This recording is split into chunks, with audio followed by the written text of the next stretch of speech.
करीम अम्मा बाद फौज़ बिल्लाहि मिनश शैतानिर रजीम बिस्मिल्लाहिर रहमानिर रहीम। मैं अवामी एक्शन कमेटी झाला के मुंतज़िमीन को दिल की अता कर रही से मुबारकबाद पेश करता हूँ कि जिन्होंने इतना खूबसूरत बज़म सजाई और मैं भी यहाँ आकर आपसे बात करने का मौका फराहम किया। मैं 2-3 बातें करूँगा। पहली बात यह है कि ये जो 2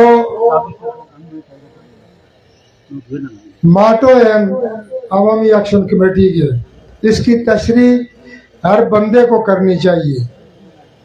पहली ये हक हुक्मरानी, हुक्मरान आप है या मैं हूँ या अवामी एक्शन कमेटी है, हम हुक्मरान नहीं है। हुक्मरान वो है जो 53 का टोला असेंबली के अंदर बैठा हुआ है। लोग कहते हैं कि हक हुक्मरानी हमारे पास है, हक मलकियत हमारे पास है। तो मैं पूछ रहा हूँ कि क्या अगर हक हुक्मरानी आजाद कश्मीर के वजीर आजम के पास होती, सरदार तनवीर इलियास साहब के पास जब वो वजीर आजम थे, वो मेरी फैमिली से ताल्लुक रखते, तो जब पाकिस्तान का वजीर आजम शहबाज शरीफ मीरपुर के मकाम पर आया तो आजाद कश्मीर के वजीर आजम को कोई पता नहीं, और जब आजाद कश्मीर का वजीर आजम आज खुद वहां जाते हैं तो बात करने की कोशिश की, तो जनाब ने वो रवैया इख्तियार किया जिस तरह एक उस्ताद अपने तालिब इल्म को कहता है बैठ जाओ बैठ जाओ बैठ जाओ। ये देखा था आपने, ऐसे हुआ या नहीं हुआ? तो मैं हुक्मरानों से पूछता हूं किधर है आपका हक हुक्मरानी?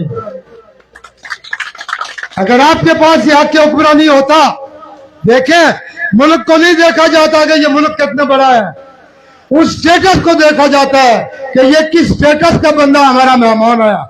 ये वजीर आजम ब्रुनाई का वो जो अमीर है, वो मेरी फुर्सियत में क्या नाम है ब्रुनाई, अगर वहां का अमीर पाकिस्तान में आता है तो क्या उसे इस तरह ट्रीट किया जाएगा कि ये छोटे मुल्क का अमीर है? ये अवामी एक्शन कमेटी तो आपको हक हुक्मरानी दिलवा रही है। अक्ल के अंधो, अक्ल से पर्दा उठाओ और इनके माटों को देखो कि ये क्या चाहते हैं। सब लोग खुश हैं।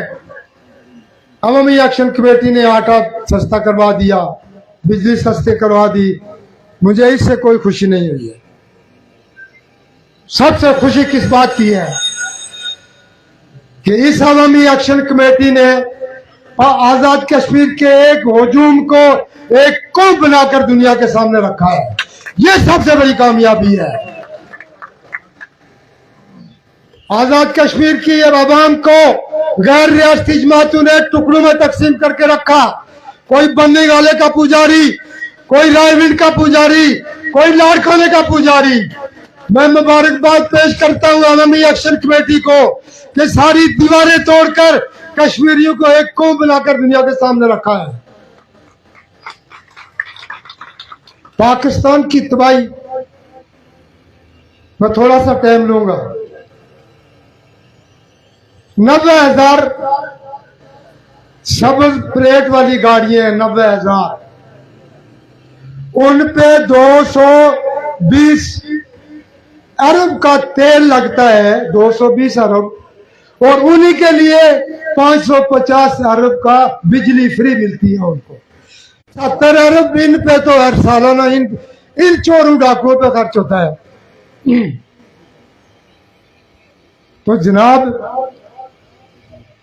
इस अवामी एक्शन कमेटी ने आपको एक जगह इकट्ठा किया है और ये सबसे बड़ी कामयाबी मैं इसको समझता हूं।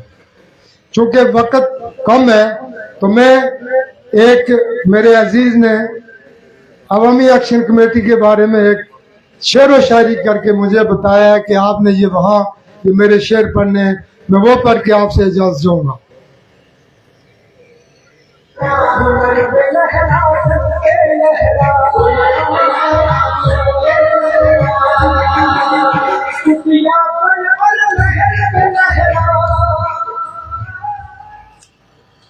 जदोजहद से फतह तक का सफर तुझे कैसा लगा?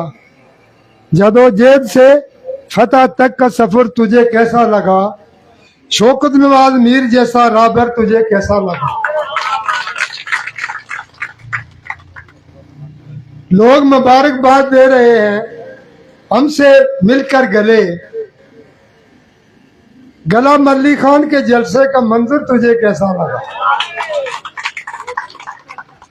मेरा ताल्लुक गुलाम अली खान से है, यूनियन काउंसिल बंगुई से मेरा ताल्लुक है। पहले किसी ने मुझे टाइम भेज दिया था। सहूलतकारों आप मुंह छुपाते फिरते हैं, सहूलतकार आप मुंह छुपाते फिरते हैं। सहूलतकारों के मुंह पे थप्पड़ तुझे कैसा लगा? सच बता एक्शन कमेटी में रहकर तुझे कैसा लगा? यूं तो हम सब सियासी जमातों को आजमा चुके, सच बता एक्शन कमेटी के साथ रह के तुझे कैसा लगा? कितनी नदामत होती है सर झुकाने वालों की, कितनी नदामत होती है सर झुकाने वालों को। फखर से सर उठा के चलना मुजफ्फर तुझे कैसा लगा?